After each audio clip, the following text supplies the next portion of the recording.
Main জিনিস তো চেহারা দেখানো না, আমার কন্টেন্টটা মাথায় রাখা। তো যখন হচ্ছে আপনার ব্যাকগ্রাউন্ডে ভয়েস, সামনে হচ্ছে স্লাইড, তখন জিনিসটা হচ্ছে আরো বেটার মাথায় থাকে আর কি।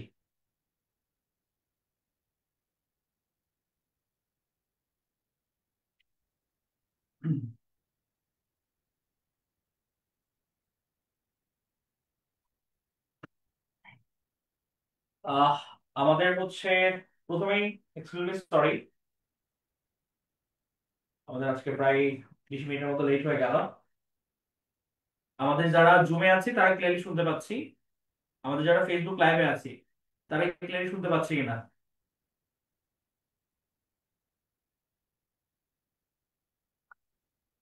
ওকে, ঠিক আছে।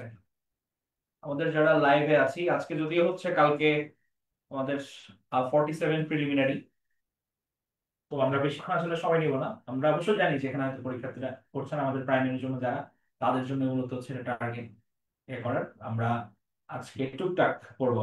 আমরা যারা ফেসবুক লাইভে আছি তারা শুনতে পাচ্ছি কিনা একটু করে জানাবো। ওকে, তাহলে আমাদের বাংলাদেশ বিষয়াবলীর আমাদের হচ্ছে আজকে সেকেন্ড ক্লাস। এখানে সবাইকে স্বাগতম। আপনাদের সাথে হচ্ছে আমি ডক্টর সিদ্ধার্থ, ইনস্ট্রাক্টর পিটুএ। তো আমরা আজকে মূলত হচ্ছে পড়বো, আমাদের যেটা টার্গেট সেটা হচ্ছে আমাদের উপমহাদেশে আমরা বিভিন্ন পরিব্রাজক দেখতে পেয়েছি বিভিন্ন সময়, এদেরকে নিয়ে আমরা একটু জানবো। আমরা প্রাচীন বাংলার কিছু শিল্পকলা এবং প্রত্নতাত্ত্বিক নিদর্শন, অর্থাৎ দর্শনীয় যে স্থানগুলো আছে এগুলো নিয়ে হচ্ছে গিয়ে আমরা একটু জানবো। আর আমরা আজকে ভারতীয় উপমহাদেশে মুসলমানদের আগমন সম্বন্ধে সামান্য করে জানবো। পরবর্তী ক্লাসগুলোতে আমরা একটু ডিটেইলে যাবো এখানে, হ্যাঁ। তাহলে শুরুতে আমরা আসি ট্রাভেল ব্লগারদের কাছে। আমি বারবার বলেছি যে আমরা আসলে আমাদের হচ্ছে বাংলার, আমাদের অতীত যে ঐতিহ্যটা, আমাদের বাংলা কেমন ছিল, এইটা হচ্ছে জানার একটা বড় মাধ্যম হচ্ছে গিয়ে এই ট্রাভেল ব্লগাররা। আমাদের বর্তমান যুগে হচ্ছে যাদেরকে আমরা ট্রাভেল ব্লগার বলি, তখনকার হচ্ছে আমরা এদেরকে বলতাম পরিব্রাজক। কেন পরিব্রাজক? এরাই পরিব্রাজন করতো। তারা হচ্ছে মানে বিভিন্ন বড় বড় মনীষী তারা, তো জ্ঞান অর্জনের জন্য, বিভিন্ন আশপাশ দেখার জন্য তারা আমাদের বিভিন্ন জায়গা থেকে আমাদের বাংলাদেশে এসেছেন, ভারতবর্ষে এসেছেন, বাংলার বুকে এসেছেন।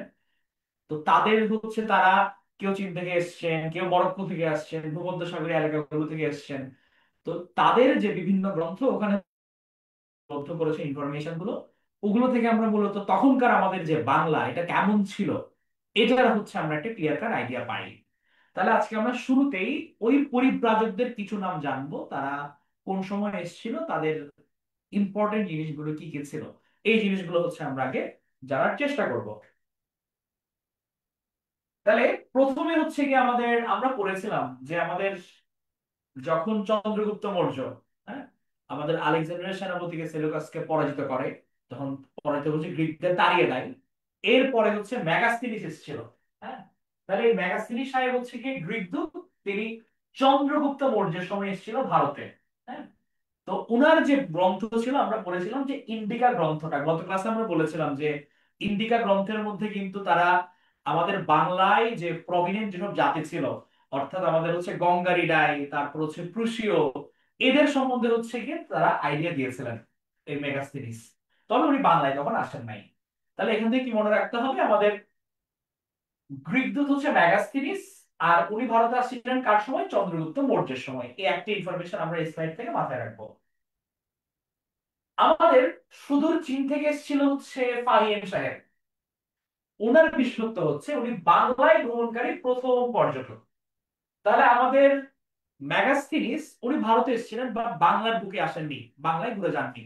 বাট প্রথম যিনি বাংলায় ভ্রমণ করতে আসেন ওনার নাম হচ্ছে ফাহিয়েন, চীনা পরিব্রাজক, নাম শুনে বোঝা যাচ্ছে। উনি কখন এসেছিলেন? উনি এসেছিলেন দ্বিতীয় চন্দ্রগুপ্তের আমলে। তাহলে আমরা চন্দ্রগুপ্ত মৌর্যের সময় দেখলাম ঋগ্দূত ম্যাগাস্তিনিসকে, আর আমরা ফাহিমকে দেখলাম দ্বিতীয় চন্দ্রগুপ্তের সময় বাংলায় ভ্রমণকারী প্রথম উনি পর্যটক ছিলেন। তাহলে ইনফরমেশনটা আমাদের একটু মাথায় রাখতে হবে। এরপর আমরা আসি আরেক চাইনিজ ভদ্রলোকের কাছে, ওনার নাম হচ্ছে হিউয়েন সাং। উনি এসেছিলেন হর্ষবর্ধনের শাসনামলে। তাহলে আমরা হ হ দিয়ে মনে রাখতে পারি, হর্ষবর্ধন, হিউয়েন সাং।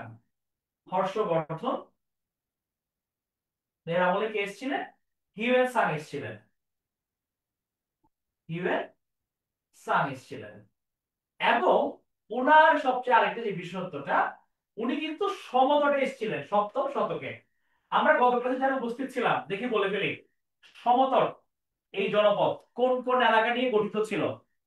আমাদের যারা জুমে জয়েন করেছেন, যারা আমাদের ফেসবুক লাইভে আছেন, তারা বলেন সমতট আমাদের হচ্ছে কোন কোন এলাকা নিয়ে গঠিত হয়েছিল সমতট জনপদটা? ভেরি গুড, সামিয়া অলরেডি বলেছে। আমাদের ফেসবুক বাসীর কি অবস্থা যারা ক্লাসে জয়েন করেছিল গতকাল?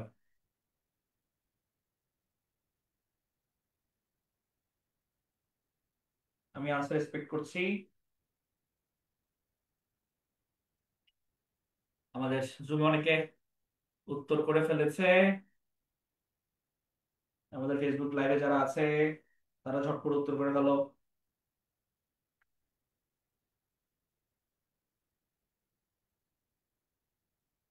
ওকে, তাহলে এটা হচ্ছে আমাদের সমতটে যারা ছিল তারা কি, তারা হচ্ছে নোয়াকু, নোয়াকু বলেছিলাম, নোয়াখালী আর হচ্ছে কুমিল্লা, নোয়াকু দিয়ে মনে রাখতে।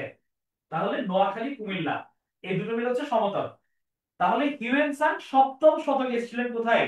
সমতলে এসেছিলেন। ভেরি গুড, সত্যি আশিস পারজান উত্তর করেছে। গুড। আমাদের সুদূর মরক্কো থেকে হচ্ছে গিয়ে একজন মনীষী এসেছিলেন। মনীষী কেন? কারণ হচ্ছে উনি অনেক গুণে গুণান্বিত একজন ব্যক্তি ছিলেন, ইবনে বতুতা, বিখ্যাত পরিব্রাজক, মরক্কোর অধিবাসী। উনি কত সালে এসেছিলেন এটা খুবই গুরুত্বপূর্ণ। এখানে প্রত্যেকটি ইনফরমেশন হচ্ছে আমাদের মাথায় রাখতে হবে। কেন মাথায় রাখতে হবে এটা পরবর্তীতে বুঝতে পারবেন। কত সালে এসেছিল বাংলায়? 1346 সালে। তাহলে সাল যখন 1346, এটা যখন আমি শতকে কনভার্ট করব, এটা হচ্ছে চতুর্দশ শতক। হ্যাঁ, এক সাল কিন্তু বাড়তি। 1346 কিন্তু ত্রয়োদশ না, এটা হচ্ছে চতুর্দশ শতক। তেমনি আমরা যদি বলি যে 2001 সাল, এটা কিন্তু একবিংশ। হ্যাঁ, যদি আমরা 2125 সাল বলি তখন এটা কিন্তু দ্বাবিংশ। তাহলে এটা কত শতক? চতুর্দশ শতকে হচ্ছে উনি এসেছিলেন বাংলায় কত সালে? 1346 সালে। তো ওই সময় উনি কোথায় এসেছিলেন বাংলায়? সোনারগাঁতে এসেছিলেন। তখন শাসনভার কার ছিল বাংলার? ফখরুদ্দিন মোবারক সাহেব ছিল। আর ওই সময় দিল্লি সম্রাট কে ছিলেন? মোহাম্মদ বিন তুগলক ছিলেন। তাহলে কি কি ইনফরমেশন আমাদের মাথায় রাখতে হবে? আমাদের মাথায় রাখতে হবে হচ্ছে কত সালে এসেছেন? 1346 এসেছেন। কত শতক? চতুর্দশ শতক। কার শাসন আমলে? ফখরুদ্দিন মোবারক শাহ বাংলায় দিল্লি থেকে, দিল্লিতে হচ্ছে তুগলক। কোথায় এসছেন? সোনারগাঁতে এসছেন। কোথাকার অধিবাসী? মরক্কোর অধিবাসী। তাহলে ইনফরমেশন গুলো আমরা একটু মাথার মধ্যে রাখি। ঠিক আছে?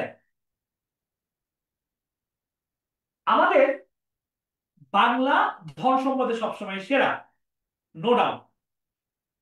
কিন্তু আমাদের যে ওয়েদার, এইটা হচ্ছে মরক্কো থেকে আসা ভদ্রলোক ইবনে বতুতার হচ্ছে সহ্য হয় নাই। মানে উনি দেখতেছে বাংলা এত ধন সম্পদ, কিন্তু এই বৃষ্টি, এই বর্ষা, এই গ্রীষ্ম, এটা ওই টেম্পারেচার উনি নিতে পারতেছিলেন না। হ্যাঁ, ওনার কাছে এটা আরামপ্রদ লাগে নাই। আবার ওই সময় হচ্ছে বিভিন্ন যুদ্ধ বিগ্রহ, বিদ্রোহ আমাদের বাংলায় লেগেই থাকতো। আমাদের বাংলাকে কিন্তু আগে থেকেই বুলগাকপুর বলা হয়, বিদ্রোহের নগরী, যেটা বলেছিলেন জিয়াউদ্দিন বারানি। তো সবকিছু মিলিয়ে উনি বাংলাকে অভিহিত করেছেন দোজকিপুর আক নিয়ামত নামে। দোজকিপুর নিয়ামত অর্থাৎ ধন সম্পদে পূর্ণ দোজক।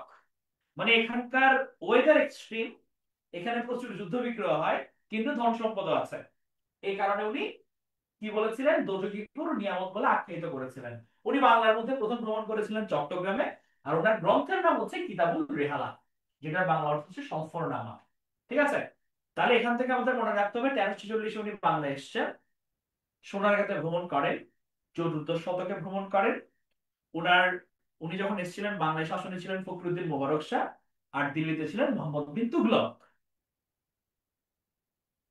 মাহওয়ার চাইনিজ পরিব্রাজক, উনি ছিলেন গিয়াসুদ্দিন আজম শাহের আমলে।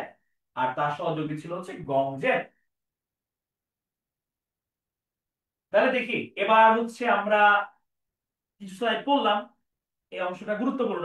এবার আমরা উত্তর করি। হ্যাঁ, কথা আসতে শোনা যাচ্ছে?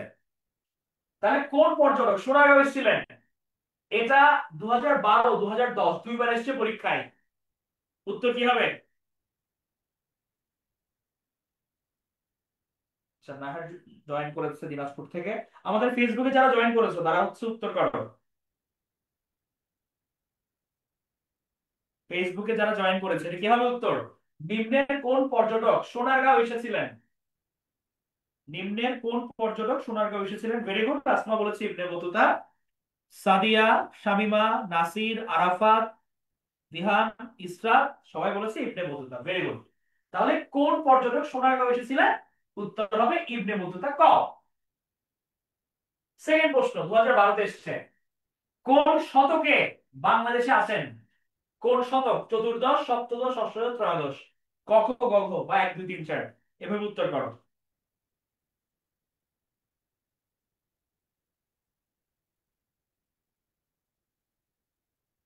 আমরা এমন ভাবে হচ্ছে পড়বো যাতে আমার ক্লাসের পড়া ক্লাসে শেষ হয়ে যায়। এগুলো কিন্তু এসছে। Very good. নাসিমা বলেছে চতুর্দশ। সাদিয়া, নূর বলেছে, নূর একদম সাল সহ মেনশন করে দিয়েছে। Very good. 1340। তাহলে এটা হচ্ছে ক নাম্বার। চতুর্দশ শতকে হচ্ছে উনি বাংলাদেশে আসেন। তাহলে এখন যেহেতু নূর সালের সালের কথা বলেছে, সরাসরি সাল থেকে প্রশ্ন এসে 2005-এ কত সালে বাংলাদেশ ভ্রমণ করেন? 605, 1145, 1245, 1345? তো এখানে প্রশ্ন আসতে পারে যে কেন 45, কেন 46? তো এটা মূলত 46, বাট পরীক্ষার মধ্যে হচ্ছে এটা 45 দিয়ে এসেছিল। তাহলে উত্তর কি হবে? আশা করি হচ্ছে এটা আহ, কেউ ভুল করবে না, সবাই পারবে। Very good. এটা হচ্ছে 1346, 1345 সালে। এটা ডি নাম্বার উত্তর। ঠিক আছে। তাহলে আমাদের ইবনে বতুতা, এটা যাতে মাথায় থাকে, ভুল যাতে না হয়। মেগাস্থিনিস কার রাজ্যসভার গ্রিক দূত ছিলেন? কার আমলে এসেছিলেন মেগাস্থিনিস? ক খ গ ঘ উত্তর কি হবে? কার আমলে মেগাস্থিনিস এসেছিল?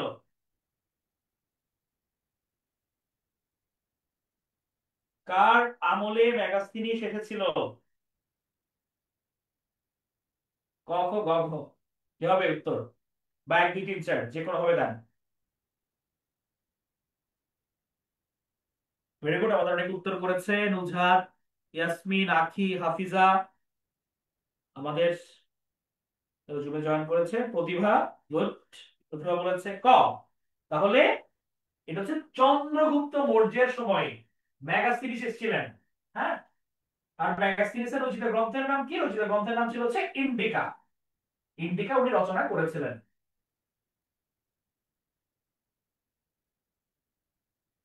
বাংলায় প্রথম চৈনিক পরিব্রাজককে, প্রথম বাংলায় প্রথম কে এসেছিলেন? ক খ গ ঘ বাংলায় প্রথম কে এসেছিলেন? কোনটা হবে?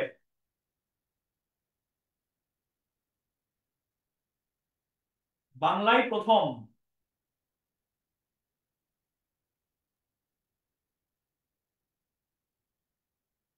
খেয়াল করে বলি। নসীন, নয়ন, নাসিমা সবাই ক বলছে। ক। খেয়াল করে বলি, চিন্তা করে বলি। মাহমুদ, প্রতিভা এরা বলেছে খ। হ্যাঁ, এটা প্রথম চৈনিক পরিব্রাজক হচ্ছে আমার ফাহিয়েন। প্রথম বাংলায় প্রথম এসেছিলেন হচ্ছে ফাহিয়েন। দ্বিতীয় চন্দ্রগুপ্তের সময় ফাহিয়েন এসেছিলেন। হিউয়েন সাং এসেছিলেন হচ্ছে হর্ষবর্ধনের সময়। হিউয়েন সাং হচ্ছে হর্ষবর্ধনের আমলে। আমাদের বাংলার বুকে হচ্ছে প্রথম চন্দ্রগুপ্ত মৌর্যের সময় মেগাস্তিনিস আসছিলেন, তবে উনি বাংলায় যান নাই। বাংলায় প্রথম যিনি ট্যুর দিয়েছিলেন উনি হচ্ছেন ফাহিয়েন।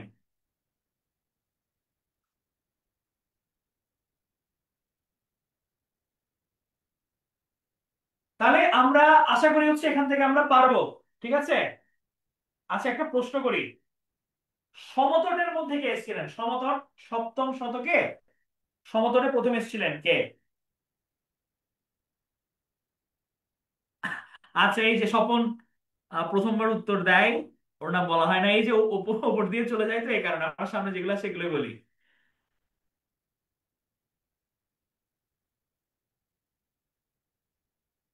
তাহলে আমাদের প্রথম এসেছিলেন সমতটে কে?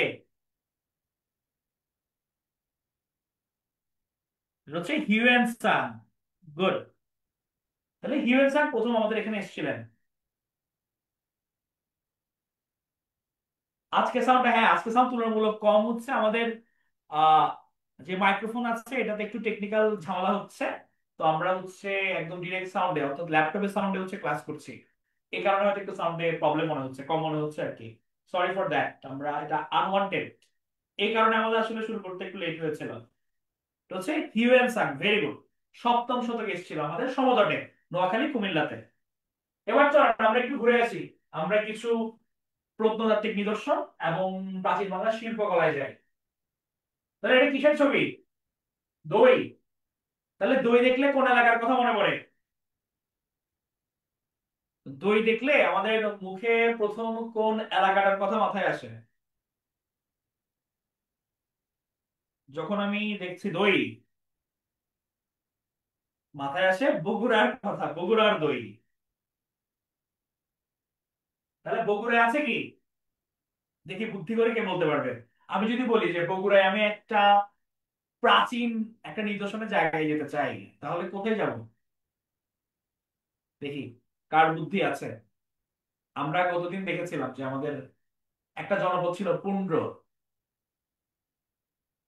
Very good. তাহলে আমরা বগুড়ার দই খেতে, তো দই তো খাবোই, সাথে সাথে আমরা কোথায় ঘুরে আসবো? প্রতিবার বাড়ি হচ্ছে বগুড়া। Good. হ্যাঁ স্বপন। Very good. এটা হচ্ছে মহাস্থানগড়। আমরা যাব মহাস্থানগড়ে। খুব ইম্পর্টেন্ট। তাহলে পূর্ব নাম কি ছিল? পুন্ড্রনগর ছিল, পুন্ড্রনগর। এবং পুন্ড্র শব্দের অর্থ কি ছিল? ইক্ষু। গত ক্লাসে বলেছিলাম ইক্ষু হচ্ছে পুন্ড্র শব্দের অর্থ। তাহলে এটা অবস্থান কোথায়? এটা অবস্থান হচ্ছে বগুড়াতে, করতোয়া নদীর তীরে। এখানে হচ্ছে মৌর্য গুপ্ত যুগের হচ্ছে বিভিন্ন পুরাকীর্তি পাওয়া গেছে। আবিষ্কারক ছিলেন কানিংহাম। এখানের বিখ্যাত স্থানগুলোর নাম একটু মনে রাখতে হবে। তাহলে ভাসু বিহার এখানে আছে, বৈরাগীর ভিটা, গোবিন্দ ভিটা, কোদার পাথর ভিটা, পরশুরামের ভিটা।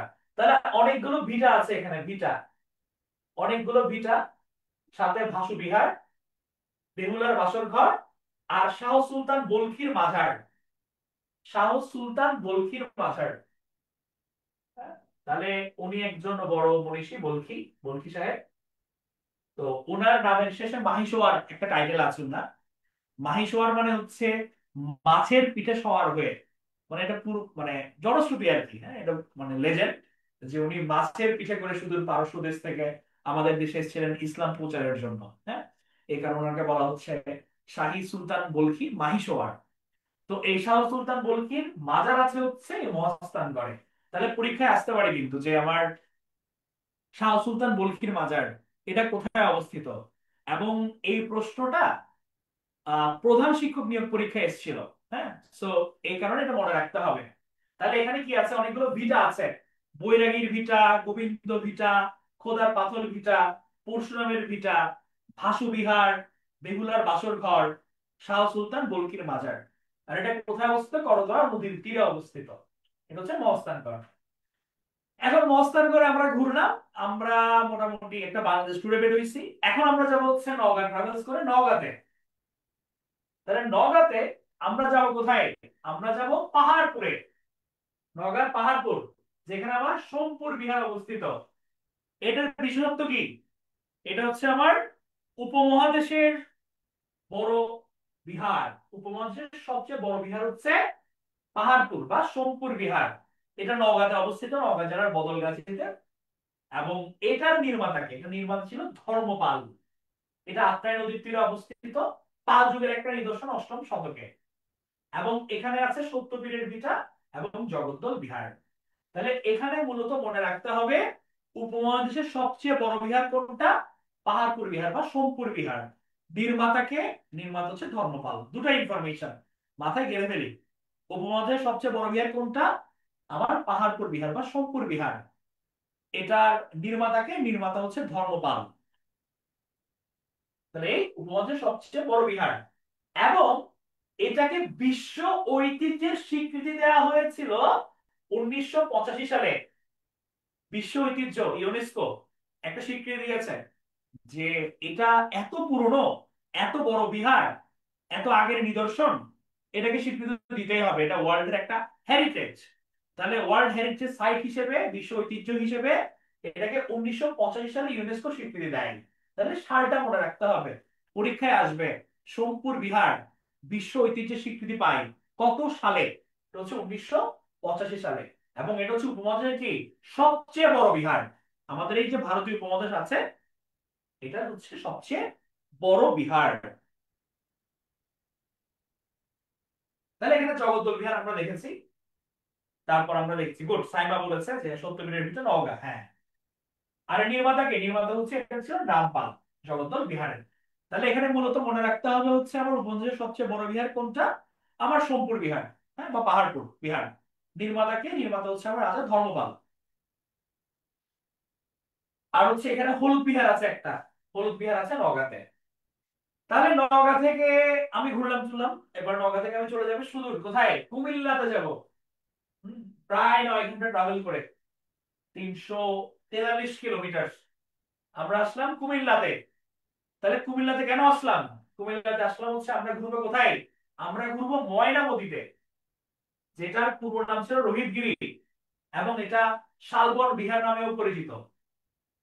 তাহলে ময়নামতি কোথায়? ময়নামতি হচ্ছে শালবন বিহার, কোটবাড়ি, কুমিল্লাতে। এই যে নাম ময়নামতি, এটা মূলত নামকরণ করেছিল রাজা মানিকচন্দ্র তার স্ত্রী ময়নামতির নামে। তাহলে কত ভালোবাসা, বইয়ের নামে কিন্তু প্লেসের নাম করে ফেলছে এবং এখনো এটা অক্ষয় রয়ে গেছে।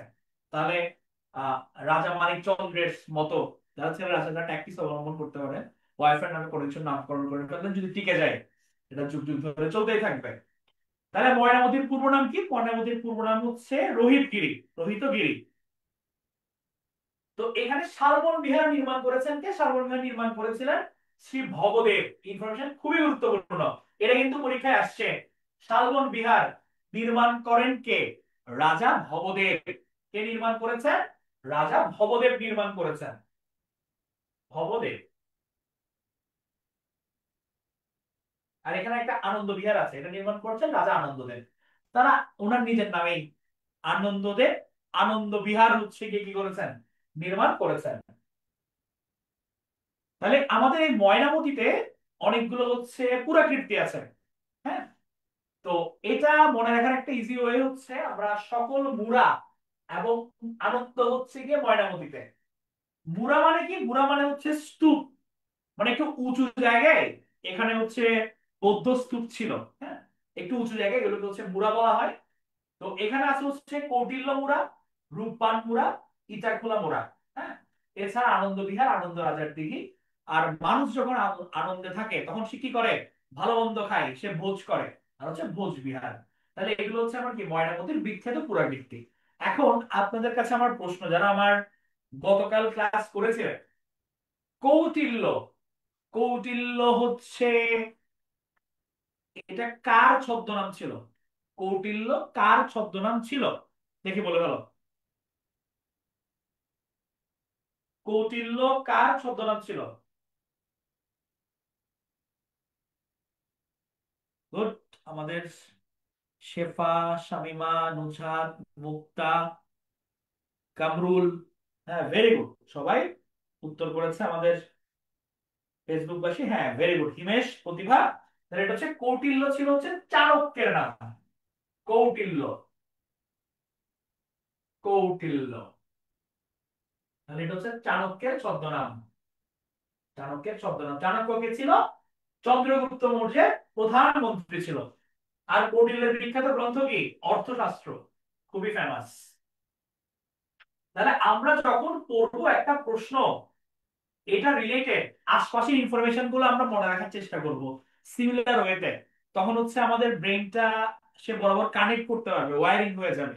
আমরা আমাদের পিটুইতে এভাবেই পড়ি, যখন একটা প্রশ্ন পড়ি, সলভ করা হয়, তখন এটা আশপাশের যে ইনফরমেশন গুলো ওগুলো আমরা মাথায় রাখার চেষ্টা করি। তাহলে আমার ময়নামতির বিখ্যাত প্রকৃতির মধ্যে সকল মোরা আনন্দ, এটা আমরা মনে রাখতে পারবো। আচ্ছা, তাহলে আমরা কুমিল্লা ঘুরলাম, কুমিল্লায় হচ্ছে রেস্ট টেস্ট করলাম। হ্যাঁ হ্যাঁ, এগুলো সব লেকচার শিটে আছে। এখন আমরা যাব হচ্ছে নরসিংদীতে, হ্যাঁ। তো নরসিংদীতে আমরা কোথায় যাব? নরসিংদীতে আমরা একটু দেখবো ওয়ারি বটেশ্বর। ওয়ারি বটেশ্বর, হ্যাঁ। নরসিংদীর বেলাব উপজেলায় এটা অবস্থিত, অনেক আগে, 2500 বছর আগে, অনেক আগে হচ্ছে একটা স্থাপত্য কীর্তি এখানে এটা মাটির নিচে প্রাচীন নগর নামে খ্যাত। এটা আহ, হানিফ পাঠান নামে এক ভদ্রলোক, উনি সবার সামনে এটা উন্মুক্ত করেন। মানে উনি প্রথম হচ্ছে বলেছিলেন যে এখানে পুরাকীর্তি আছে। পরবর্তীতে খনন কার্য পরিচালনা করে দেখা যাচ্ছে যে আসলেই তো এটা অনেক আগে। এবং আমাদের যে দলিল দস্তাবেজ, বিভিন্ন পাঠ্যপুস্তক, বই, এগুলো ঘেঁটে যেটা পাওয়া যায় যে এটা একটা বিখ্যাত নদী বন্দর এবং আন্তর্জাতিক বাণিজ্য কেন্দ্র ছিল। তাহলে ওয়ারী বটেশ্বর কোথায় অবস্থিত? এটা নরসিংদীতে অবস্থিত। হ্যাঁ, নদী বন্দর এবং আন্তর্জাতিক বাণিজ্য কেন্দ্র ছিল এটা। আমরা এখন চলে যাব একটু কাছেই, মুন্সিগঞ্জে। তাহলে মুন্সিগঞ্জ আরেক নাম হচ্ছে বিক্রমপুর। দেখি বিক্রমপুর নামটা দেখে কারো কিছু মনে পড়ে কিনা। গত ক্লাসে বিক্রমপুর কোথায় পড়েছিলাম? বিক্রমপুর কি ছিল? বিক্রমপুর কোথায় পড়েছিলাম? কোন জনপদের সঙ্গে বিক্রমপুর লিঙ্কড আপ ছিল? ফাতিমা, মুক্তা, নুজহাত, নূর, দেবাশিস অলরেডি উত্তর করে ফেলেছে। দেখি আমাদের ফেসবুকে যারা জয়েন করেছে তাদের মনে আছে কিনা। বিক্রমপুর কার সাথে যুক্ত ছিল? বিক্রমপুর কার সাথে রিলেটেড ছিল আমাদের মনে আছে কিনা? আমাদের হচ্ছে ভেরি গুড। আমাদের বঙ্গ যে জনপদ, এটা হচ্ছে পদ্মা নদী দ্বারা দুই ভাগে বিভক্ত ছিল। উত্তর পাড়ের এলাকা ছিল বিক্রমপুর, আর নিচের দিকে এলাকা ছিল নাব্য, যেটা রাজধানী ছিল বরিশাল নাব্যের। তো এই বিক্রমপুরের বজ্রযোগিনী গ্রামে জন্মগ্রহণ করেছিলেন পণ্ডিত অতীশ দীপঙ্কর। হ্যাঁ, অনেক বড় মনীষী। ওনার নাম ছিল দীপঙ্কর, ওনার উপাধি হচ্ছে অতীশ। তো তিব্বতীরা হচ্ছে ওনাকে অনেক সম্মানের চোখে দেখে, কারণ উনি তিব্বতে বৌদ্ধ ধর্ম প্রচারে গিয়েছিলেন। এবং প্রতি বছর ওনার জন্মদিনে কিন্তু এখনো তিব্বতের মধ্যে র্যালি বের হয়। মানে চিন্তা করেন যে আমাদের বাংলার বুকে জন্ম নেয়ার এক বঙ্গ সন্তান তিব্বতে কত দূরে গিয়ে হচ্ছে গিয়ে ওনার মানে প্রচার করেছিলেন। এবং প্রতি বছর এখনো কি পরিমাণ হচ্ছে ওনাকে সম্মান করা হলো একজন মানুষের, এত হাজার বছর পরেও তাকে বছর বছর স্মরণ করা হয়। কতটুকু সিগনিফিকেন্ট আমাদের বঙ্গ সন্তানেরা, আমরা কত প্রসিদ্ধ ছিলাম, আর আমাদের এখন কি অবস্থা। আমাদের এটা চিন্তা করা উচিত, ভাবা উচিত আমাদের, আমাদের এই অতীত নিয়ে। তো এই বজ্রযোগিনী গ্রামে জন্মগ্রহণ করেছিলেন পণ্ডিত অতীশ দীপঙ্কর। এই যে তাহলে বিক্রমপুর এটা কি ছিল? প্রাক মধ্যযুগে বঙ্গের রাজধানী ছিল। হ্যাঁ, তাহলে আমরা যে বিক্রমপুর দেখেছিলাম এটা কিন্তু আমাদের পদ্মার যে উত্তরপাড়ার এলাকা, ওই অঞ্চলের রাজধানী ছিল কিন্তু এই বিক্রমপুরটা।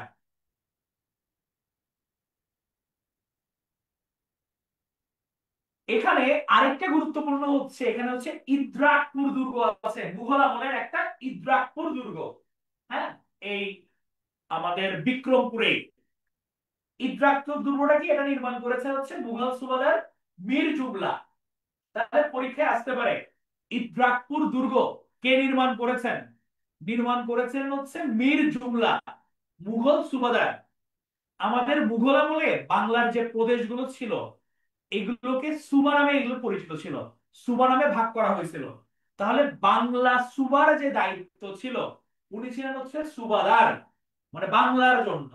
তাহলে এই মীর জুমলা সাহেব উনি ইদ্রাকপুর দুর্গ নির্মাণ করেছিলেন জলপথে মগ এবং পর্তুগিজ জলদস্যুদের। মগ মানে হচ্ছে যারা বর্তমানে আরাকানের অধিবাসী মিয়ানমারের, তো ওই আরাকানের অধিবাসী মগ জলদস্যু এবং পর্তুগিজ জলদস্যু, এরা হচ্ছে কি জলপথে সমুদ্র পথে হচ্ছে যাতে অ্যাটাক করতে না পারে, এই কারণে হচ্ছে গিয়ে দুর্গটা নির্মাণ করে। তাহলে যেখানে অ্যাটাক করবে ওটার ফ্রন্টে যদি আমার দুর্গ থাকে, সৈন্যবাহিনী থাকে, তাহলে ওখান থেকে আমি সম্ভাব্য অ্যাটাক কিন্তু কি করতে পারবো, আমরা হচ্ছে গিয়ে প্রতিহত করতে পারবো।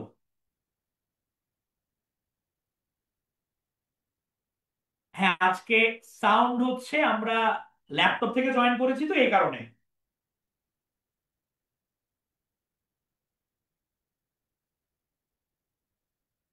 হ্যাঁ সরি রিমা, আমরা আন্তরিকভাবে দুঃখিত, আমাদের আসলে হচ্ছে আজকে একটু টেকনিক্যাল ঝামেলার কারণে সমস্যা হয়ে গেছে। ওকে, তাহলে আমাদের এখানে হচ্ছে আরেকটা আছে কি, সুলতানি আমলের সাধক বাগ বা আদম শহীদ মাজার, এখানে আরেকটা আমাদের মাজার আছে। তাহলে আমরা বিক্রমপুরে কি কি দেখলাম? বিক্রমপুর মূলত ফেমাস হচ্ছে আমাদের বজ্রজমিনী গ্রাম, অতীশ দীপঙ্করের জন্ম এখানে, এটা বঙ্গের রাজধানী ছিল। এখানে হচ্ছে আমাদের মীর জুমলা ইদ্রাকপুর দুর্গ নির্মাণ করেছিল। আর আমাদের এখানে হচ্ছে সাধক বাবা আদম শহীদ মাজার আছে। তাহলে এর আগে আমরা একটা মাজার পড়ে এসেছি, শাহ সুলতান বলখির মাজার। তাহলে এটা কোথায় ছিল শাহ সুলতান বলখির মাজারটা? আমরা কমেন্টে একটু জানাই।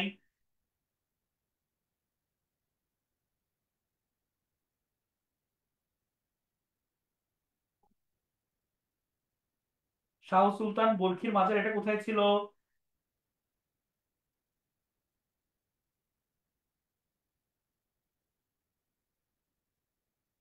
ভেরি গুড, এটা হচ্ছে মহাস্থানগড়ে ছিল। আচ্ছা, যারা ফেসবুক লাইভ বা জুমে জয়েন করেছো আমার, ঠিক আছে আমি জানি যে অন্যান্য দিনের চেয়ে হচ্ছে সাউন্ডের অবস্থা একটু খারাপ। হ্যাঁ, যেহেতু আমাদের হঠাৎ করেই কাজ করছে না টেকনিক্যাল ইস্যুর কারণে আমাদের সাউন্ড সিস্টেমটা, আমরা এই কারণে ল্যাপটপ থেকে সরাসরি জয়েন করেছি। একদম মোটামুটি তো বোঝা যাচ্ছে নাকি? দুর্বোধ্য তো না? সাউন্ড হয়তো একটু কম। ওকে, মোটামুটি বোঝা যাচ্ছে। গুড, আমাদের হচ্ছে অনেকে উত্তর করেছে, এটা হচ্ছে মহাস্থান করেছিল। Very good. এবার আমরা চলে যাব, ঘুরলাম মোটামুটি, এবার চলে যাই দিনাজপুরে। দিনাজপুরের কে কে আছে? দিনাজপুরে হচ্ছে আমরা লিচু খেতে যাই। তাহলে দিনাজপুরে লিচু খেতে গিয়ে আমরা যাব কোথায় মূলত? লেখা বোঝা যাচ্ছে কিনা? এটা হচ্ছে সীতাকোট বিহার, নবাবগঞ্জ দিনাজপুরে যাব আমরা। কেন যাব? কি দেখতে যাব? কারণ এটা হচ্ছে আমাদের সবচেয়ে প্রাচীন বৌদ্ধ বিহার বাংলাদেশের। তাহলে এর আগে আমরা পড়েছিলাম সোমপুর বিহার, উপমহাদেশের বড়। এখন আমরা কি দেখলাম? সবচেয়ে প্রাচীন বৌদ্ধ বিহার হচ্ছে সীতাকোট বিহার। তাহলে আমাদের বাংলাদেশের দিনাজপুর জেলার নবাবগঞ্জ উপজেলায় অবস্থিত সীতাকোট বিহার সবচেয়ে প্রাচীন বিহার বাংলাদেশের, সবচেয়ে প্রাচীন প্রাচীন বিহার বাংলাদেশের। তাহলে পরীক্ষায় যদি আসে যে আমাদের বাংলাদেশের সবচেয়ে প্রাচীন বিহার কোনটা, উত্তর হবে হচ্ছে সীতাকোট বিহার। সবচেয়ে বড় বিহার কোনটা? পাহাড়পুর বিহার।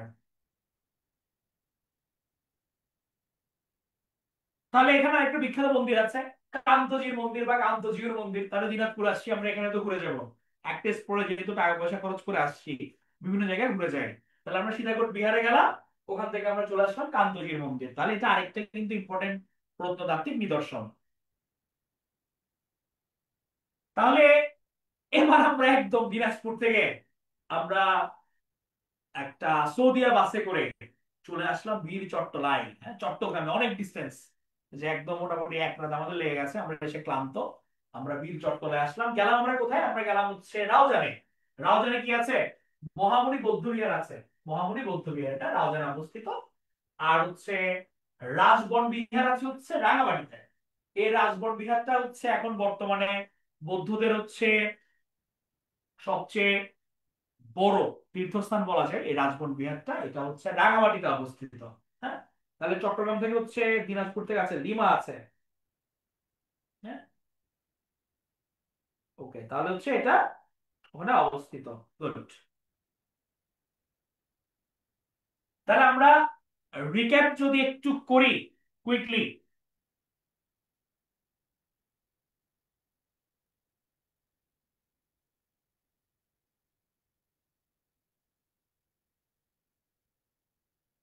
তাহলে শুরু করেছিলাম হচ্ছে আমরা কি দিয়ে?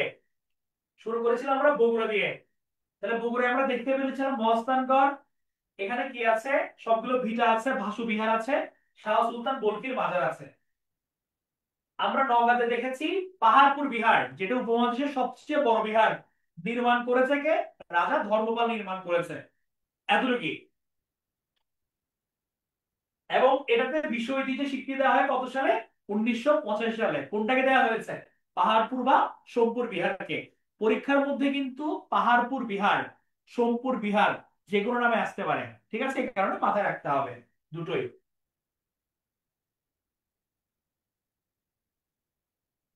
আমরা ময়নামতি দেখেছি কি শালবন বিহার নির্মাণ করেছেন কে? রাজা ভবদেব নির্মাণ করেছেন। আমরা এখানে হচ্ছে কটিলমুড়া, রূপবানপুরা, আনন্দ বিহার, ভোজ বিহার, এগুলো আমরা এখানে দেখেছি। নরসিংদীতে আমরা দেখেছি হচ্ছে হুয়ারি বটেশ্বর, মাটির নিচে প্রাচীন নগর, নদী বন্দর এবং আন্তর্জাতিক বাণিজ্য কেন্দ্র হিসেবে এটা খুব ফেমাস ছিল। আমরা এরপর চলে গেছি বিক্রমপুর। বিক্রমপুরে দেখেছি অতীশ দীপঙ্করের জন্মস্থান, বজ্রযোগিনী গ্রাম। এটা বিক্রমপুরের একটা গ্রাম। এটা হচ্ছে বঙ্গের রাজধানী ছিল এবং এখানে ইদ্রাকপুর দুর্গ আছে। নির্মাণ করেছেন কে? মীর জুমলা নির্মাণ করেছিলেন। এছাড়া কি আছে এখানে? সাধক বাবা আদম শহীদ মাজার আছে। দিনাজপুরে আমরা দেখেছি কি সীতাকোট বিহার, যেটা কি আমাদের বাংলাদেশের সবচেয়ে প্রাচীন বৌদ্ধ বিহার। এখানে আর কি আছে? দিনাজপুরে কান্তজির মন্দির আছে। চট্টগ্রামে আমরা দেখেছি কি?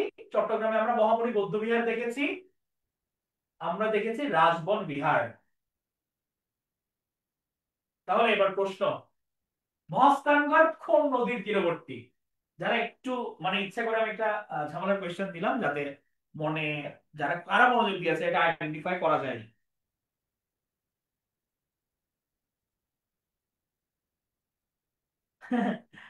ওরা র্যান্ডমলি ঘুরছে কেন, সিকোয়েন্সিয়ালি না ঘুরে? মাঝে মাঝে র্যান্ডম ঘোরাতে আনন্দ আছে না? জীবন যদি সব সময় ছকে বাঁধা হয় তাহলে কি মজা লাগে? এটার পর এটা, এটার পর এটা, কতক্ষণ লাফাই এখানে যাবো, কখন তো এখানে আসবো। দা রোড নট টেকেন, সবাই যে পথে যায় আমরা কোথাও না গেলাম আর কি, একটু এদিক সেদিক করে ঘুরছি আর কি। মন যেটা চাই যেখানে যাই সেখানে যাচ্ছি। ভেরি গুড, এটা হচ্ছে আমাদের করতোয়া নদীর তীরে অবস্থিত। গুড, যাক মনোযোগ দিয়েছে। সোমপুর মহাবিহার কত সালে ইউনেস্কো ঘোষিত বিশ্ব সাংস্কৃতিক ঐতিহ্যের তালিকাভুক্ত করা হয় বা বিশ্ব ঐতিহ্যের তালিকাভুক্ত করা হয়? কোনটা হবে উত্তর? 75, 85, 95, 2005? 1, 2, 3, 4, কি হবে উত্তর?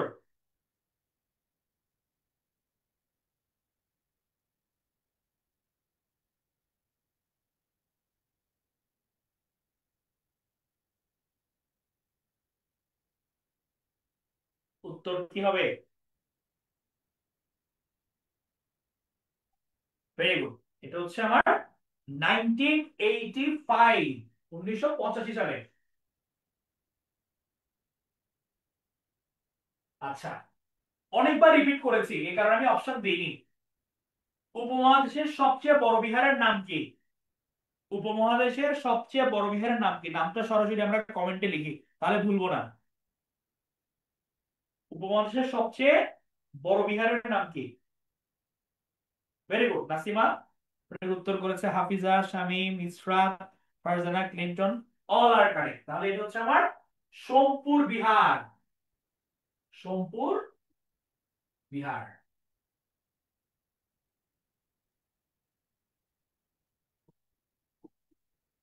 বাংলাদেশের সবচেয়ে প্রাচীন বৌদ্ধ বিহার কোথায়? সবচেয়ে প্রাচীন বৌদ্ধ বিহার কোথায়, না নামটা কি? সবচেয়ে প্রাচীন বৌদ্ধ বিহারের নাম কি?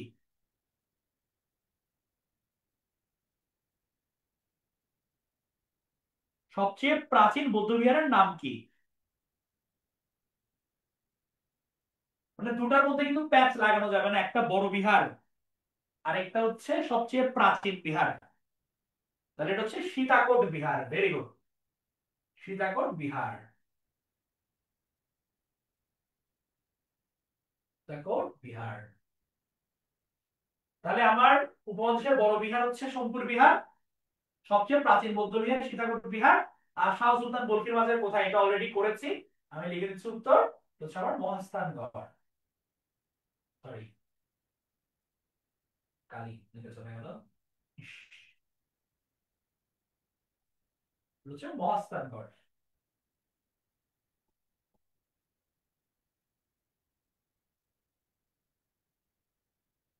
গড়, sorry। এবার আমরা হচ্ছে ভারতীয় উপমহাদেশে মুসলমানদের আগমন, এটা এবার একটু দেখি।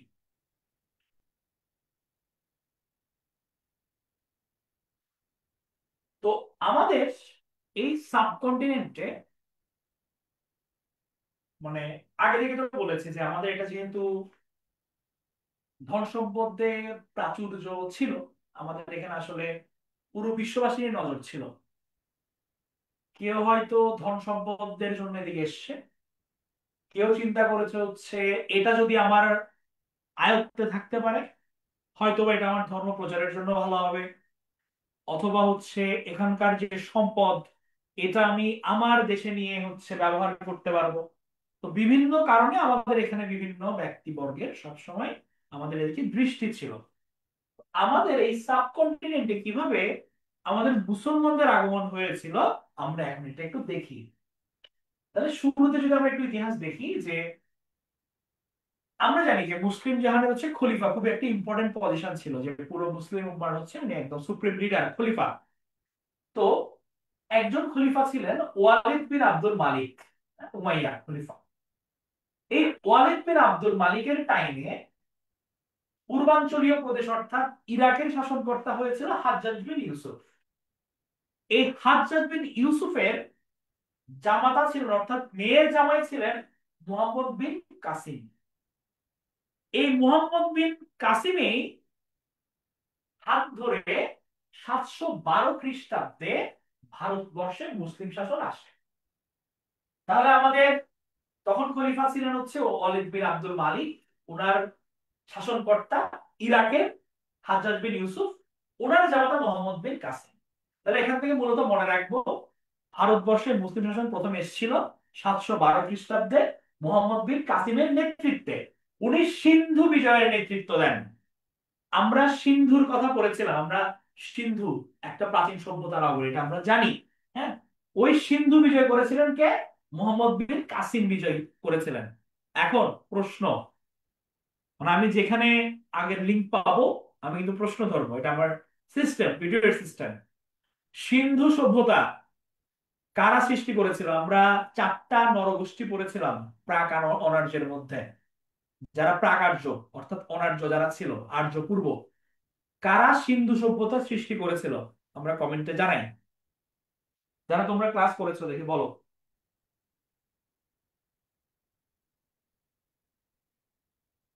কাদের মনে আছে দেখি। গুড, অনেকে কিন্তু আমাদের জুম্বাসে উত্তর করে ফেলেছে। Very good. আমাদের ফেসবুকের বাসিন্দাদের কি অবস্থা?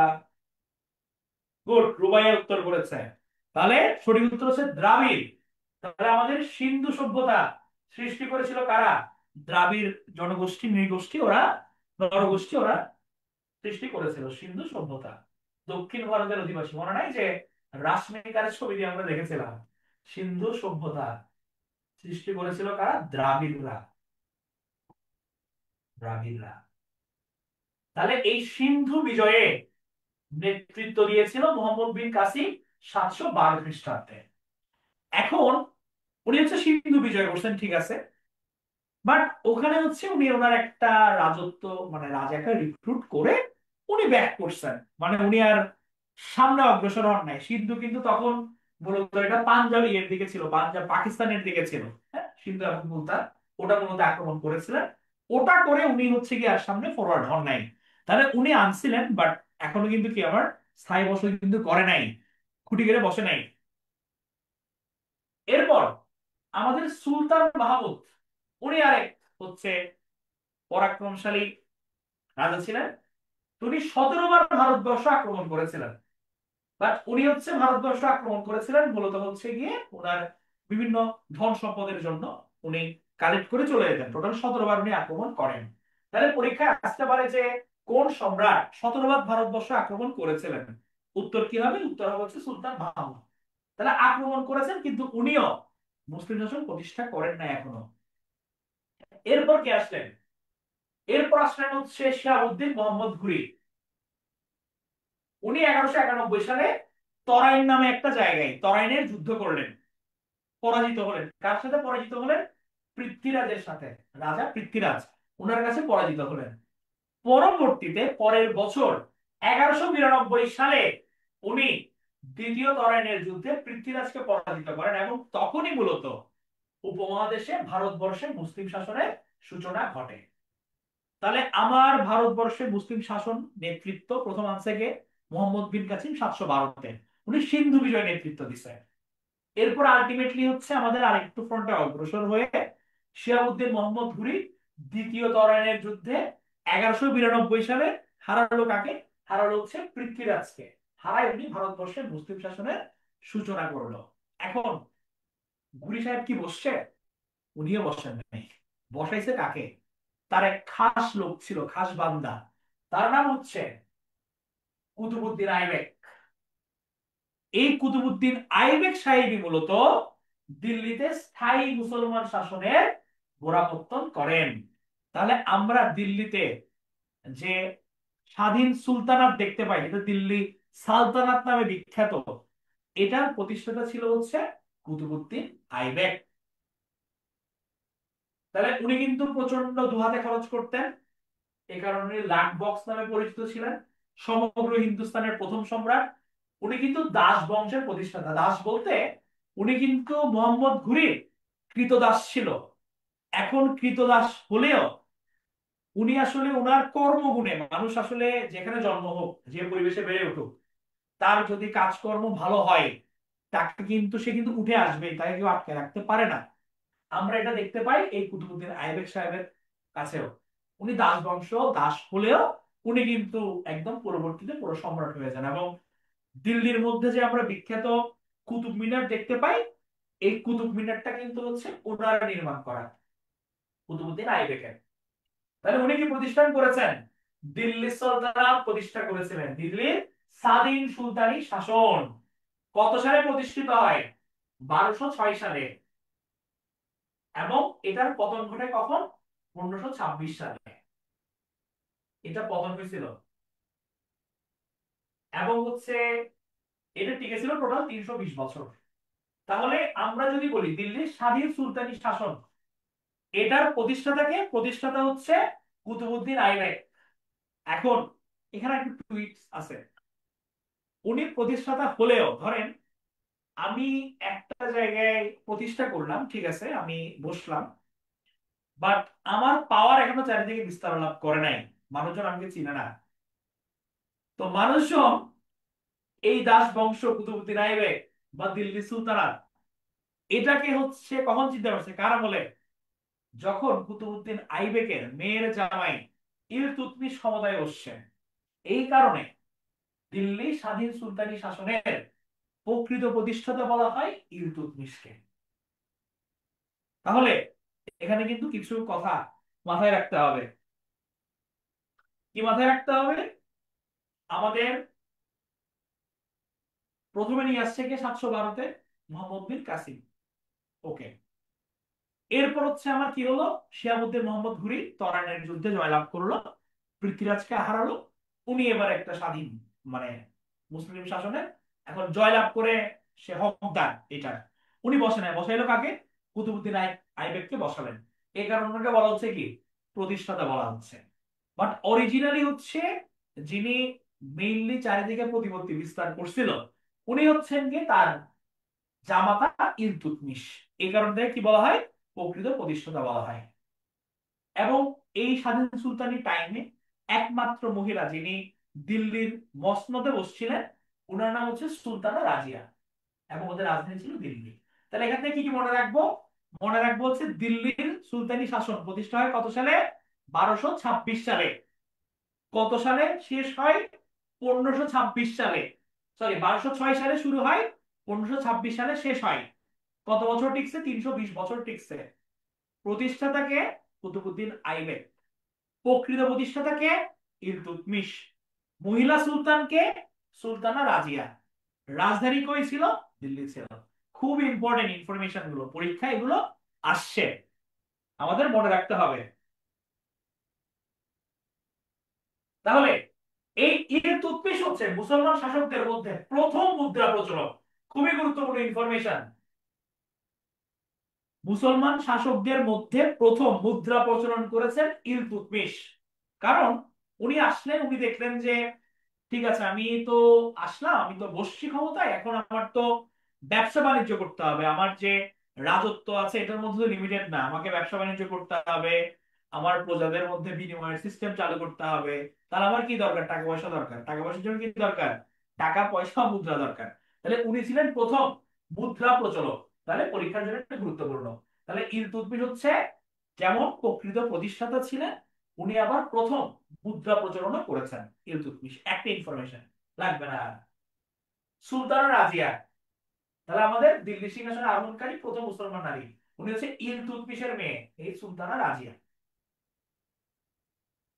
সুলতান নাসিরউদ্দিন মাহমুদ, সুলতানা রাজিয়ার পর এই নাসিরউদ্দিন মাহমুদ ক্ষমতায় বসে। উনি ইলতুৎমিশের কনিষ্ঠ পুত্র ছিলেন, ছোট ছেলে। ফকির বাদশাহ নামে পরিচিত ছিল উনি মূলত।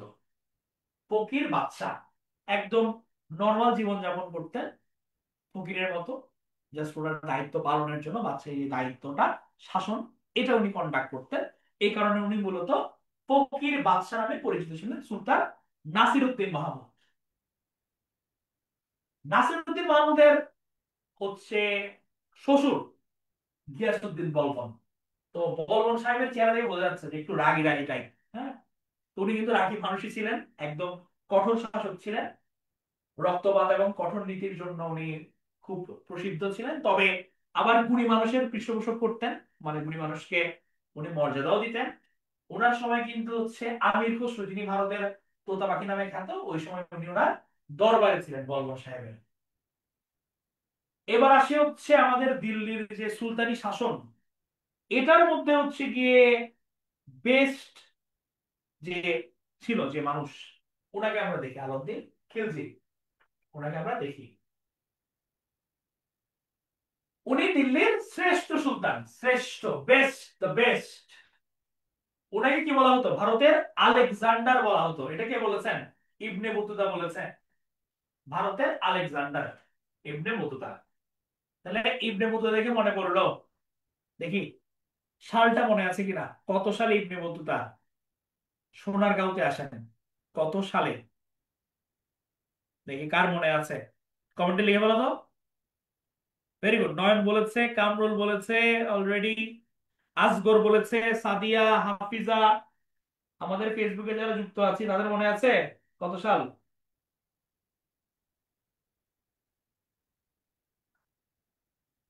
নাজমুল 1236 না, 1526।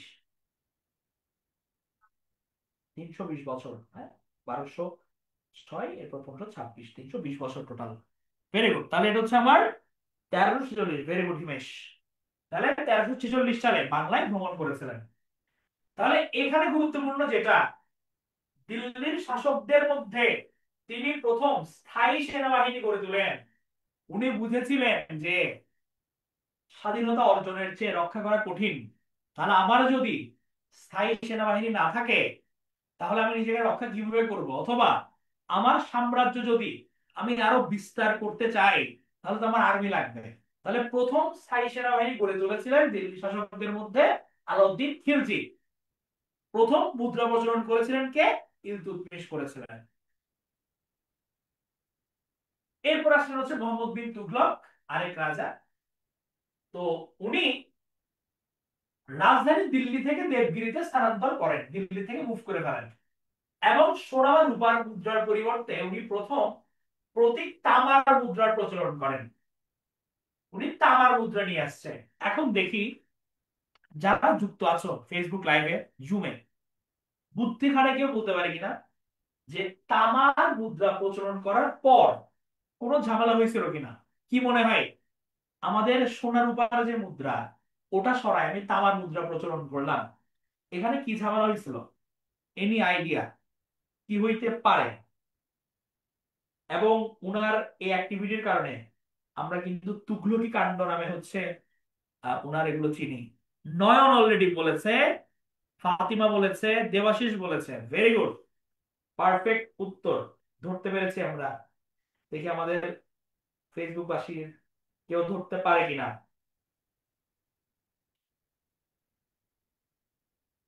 কেন কেন ঝামেলা?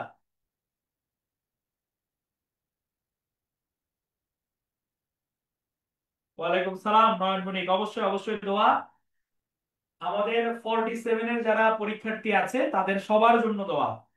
10টা 12, আশা করি তারা লাইভে নাই, তারা ঘুমায় গেছে অথবা শুয়ে শুয়ে লাইভ দেখছে। হ্যাঁ, তাহলে হচ্ছে আমাদের এটা কেন ঝামেলা ছিল? কারণ এই তামার মুদ্রাটা ইজিলি কপি করা যায়, কারণ তামা দাম তো কম, ইজিলি কপি হতে থাকলো। সোনা রূপার মুদ্রার পরিবর্তে প্রচুর পরিমাণে নকল মুদ্রাই সয়লাভ হয়ে গেল বাজার। এবং এই যে উনি রাজধানী দিল্লি থেকে দেবগিরিতে স্থানান্তর করলো, এটার পক্ষে স্ট্রং কোনো লজিক ছিল না। হ্যাঁ, তো এই কারণে উনার যে কিছু অদ্ভুত কাণ্ড, এটার কারণে আমরা বাংলা একটা বাগধারা ব্যবহার করি, তুগলকি কাণ্ড। তুগলকি কাণ্ড মানে কি, যে বড় আয়োজন বাট ইম্প্যাক্ট তত স্ট্রং না। হ্যাঁ, ওখান থেকে এসেছে, তুগলকি কাণ্ড থেকে, মানে এই মোহাম্মদ বিন তুগলক থেকে। বোঝা গেছে? তাহলে আমাদের হচ্ছে একটা বাংলা বাগধারা উৎপত্তিটা আমরা জানতে পারলাম যে তুগলক কাণ্ড কোত্থেকে এসেছে। তবে ওনাকে আন্ডার এস্টিমেট করা যাবে না, উনি কিন্তু আর অনেক কাজ করেছিলেন। আমির কহি বিভাগ, কৃষির জন্য উনি অনেক কাজ করেছিলেন এই আমাদের মোহাম্মদ বিন তুগলক সাহেব।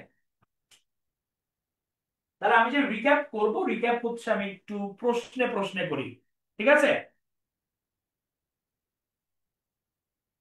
সিন্ধু বিজয়ের নেতৃত্ব কে দিয়েছিল? দেখি কার মনে আছে। সিন্ধু বিজয়ের নেতৃত্ব দিয়েছিল কে? সেই 712 খ্রিস্টাব্দে কে নেতৃত্ব দিয়েছিল?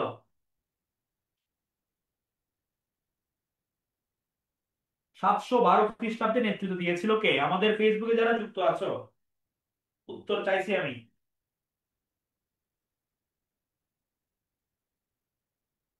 সিন্ধু বিজয়ে নেতৃত্ব দিয়েছিল কে?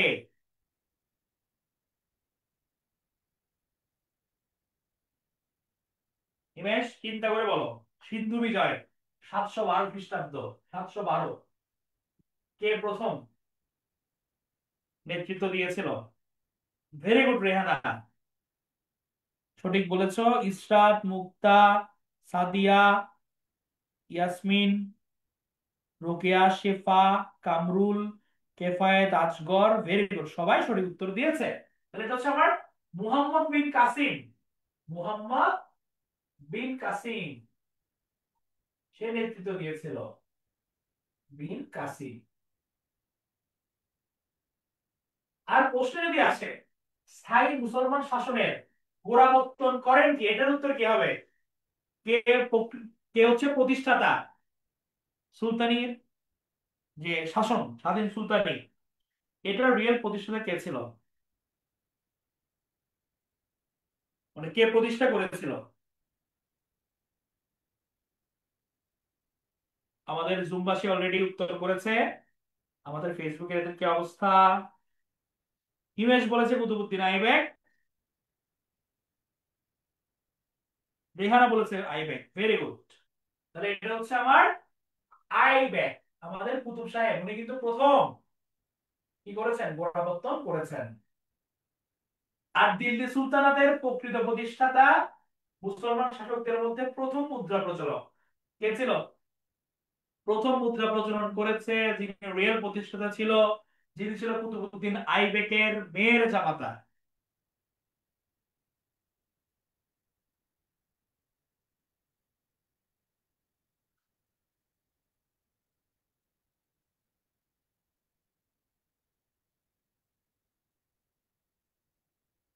ঝটপট উত্তর করে গেল আসমা, হিমেশ, রেহানা, ফারজানা। হ্যাঁ, তাহলে সবাই বলেছে শেফা, আসগর, ফারজানা, হাফিজা, কেফায়েত, ভেরি গুড। এটা হচ্ছে আমার ইলতুৎমিশ। তাহলে ইলতুৎমিশ।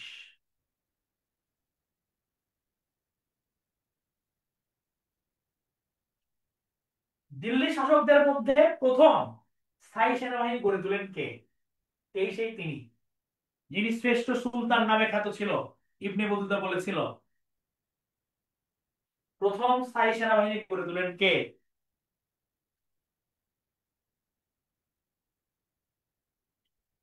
এগুলোর মধ্যে যা পড়িয়েছি না, আমাদের প্রত্নতাত্ত্বিক নিদর্শন, তারপর হচ্ছে গিয়ে আমাদের বিভিন্ন যে এরিয়া গুলো, হ্যাঁ, তারপরে এই যে মুসলমানরা আসলো, যেগুলো পড়িয়েছি এগুলো থেকে প্রশ্ন আসবে কিন্তু। তো যারা ক্লাস করছো অলরেডি মাথায় ইনফরমেশন কিছু ঢুকে গেছে, এখান থেকে কমন পাবা। তাহলে প্রথম স্থায়ী সেনাবাহিনী গড়ে তুলেছিলেন কে? আসমা বলেছে খিলজি, আমাদের ইয়াসমিন, রাজীব, আসগর, হ্যাঁ ফারজানা, ভেরি গুড, সবাই উত্তর করেছে। সাবিকুন না, তুগলক না, এটা হচ্ছে প্রথম স্থায়ী সেনাবাহিনী গড়ে তুলেছিলেন আলাউদ্দিন খিলজি। হচ্ছে আলাউদ্দিন খিলজি গড়ে তুলেছিলেন, খিলজি। তাহলে দেখি প্রশ্ন এবার 2019 আসছে, কোন খ্রিস্টাব্দে দিল্লির সুলতানি শাসনের অবসান হয়? 1527, 23, 26, 24? কি হবে? 1 2 3 4, উত্তর কি হবে? 1 2 3 4, উত্তর কি হবে?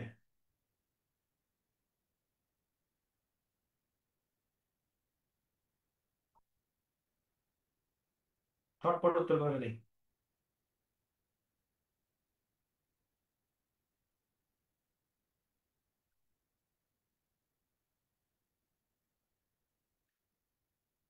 ভেরি গুড, তাহলে এটা হচ্ছে আমার 1526 সালে। তাহলে আমার 1206 থেকে 1526, এই টাইম লাইনটা হচ্ছে স্বাধীন সুলতানি আমলের 320 বছর টাইম লাইন।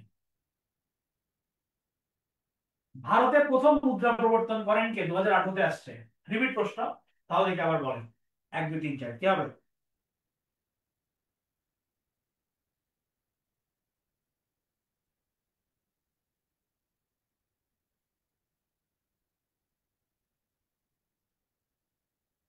এটা হচ্ছে আমাদের ইলতুৎমিশ। গতকালের ক্লাস থেকে হচ্ছে একটা প্রশ্ন রেখেছি, যারা করেছে তারা বলতে পারবে আশা করি। 2018-তে এটা এসছে। গৌরনগরীর অংশ বিশেষ, আমরা যে গৌর জনপদ পড়েছিলাম, বাংলাদেশের কোন জেলায় অবস্থিত? চাপাই, রাজশাহী, বগুড়া, চট্টগ্রাম, কোথায়? গৌরনগরীর অংশ বিশেষ বাংলাদেশের কোন জেলায় অবস্থিত?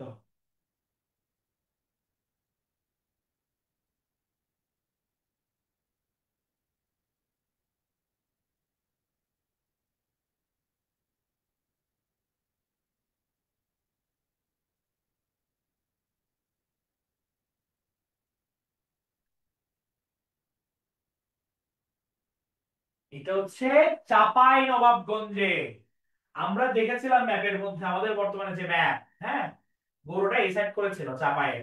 হ্যাঁ, তাহলে আমাদের এগুলোর মধ্যে হচ্ছে চাপায়ের অংশ অবস্থিত, এছাড়া নদিয়া দিয়ে ওগুলো হচ্ছে ছিল।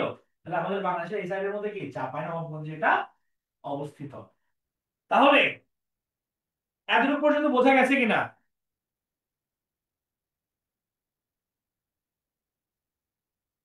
না জাকারিয়া, পারা যাবে আশা করি। ওকে, তাহলে আরেকটা যে ব্যাপার, সেটা হচ্ছে আমাদের কিন্তু, আমরা বলেছিলাম যে আমাদের 1000 স্টুডেন্ট পর্যন্ত আমরা একটা অফার দিব, এবং আমাদের 1000 স্লট ফিল আপ হয়ে গেছে। সো তোমরা যারা চিন্তা করছো যে ভর্তি হবে, আমাদের মার্কেটিং আমাদের যে নাম্বার আছে এখানে হচ্ছে তোমরা কন্ট্যাক্ট করো। কন্ট্যাক্ট করে হচ্ছে আমি বলে দিব টিমকে যাতে একটু বাড়াই নেয়। হ্যাঁ, কারণ আমাদের 1000 জন পর্যন্ত অফারটা ছিল, 3500-এ ভর্তি। এবং সবচেয়ে ভালো অফার যেটা, বা তোমরা যারা চিন্তা করছো এখনো কনফিউজ, হ্যাঁ, তোমরা 1000 টাকা দিয়ে হচ্ছে ভর্তিটা কনফার্ম করে ফেলো।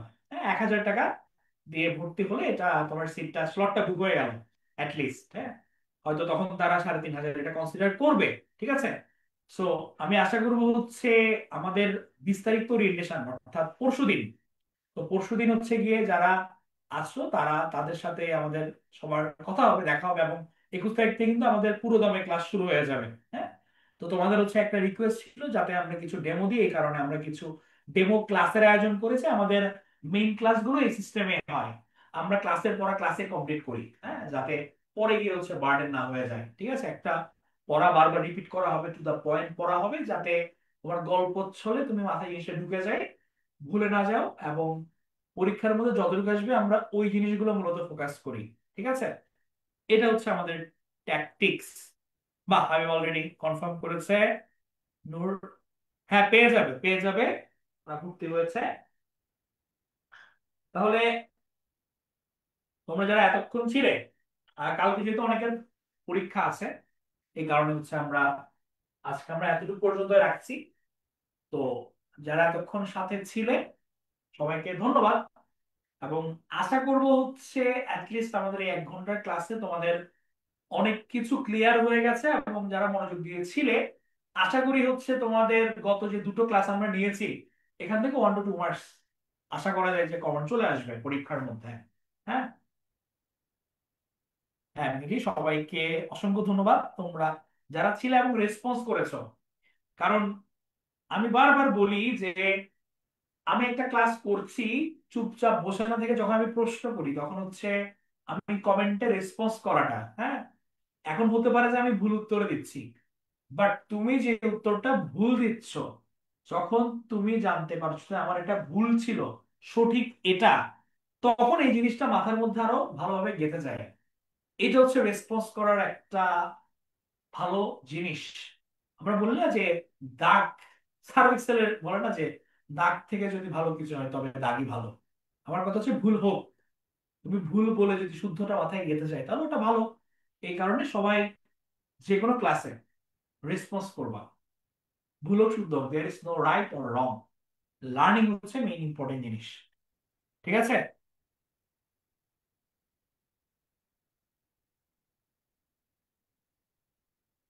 তা আমাদের অফলাইন কোনো ব্যাচ না, আমাদের পুরো অনলাইন ব্যাচ। আর ইফাত, আমাদের তুমি টিমের সঙ্গে যোগাযোগ করলে আমাদের কিস্তি সুবিধা আছে, ওভাবে তোমরা দিতে পারবে, ডোন্ট ওয়ারি।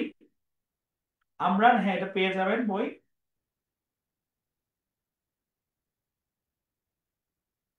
তাহলে আমরা ক্লাসটা এখানে শেষ করি। সবাই ভালো থাকবে, সুস্থ থাকবে। ধন্যবাদ।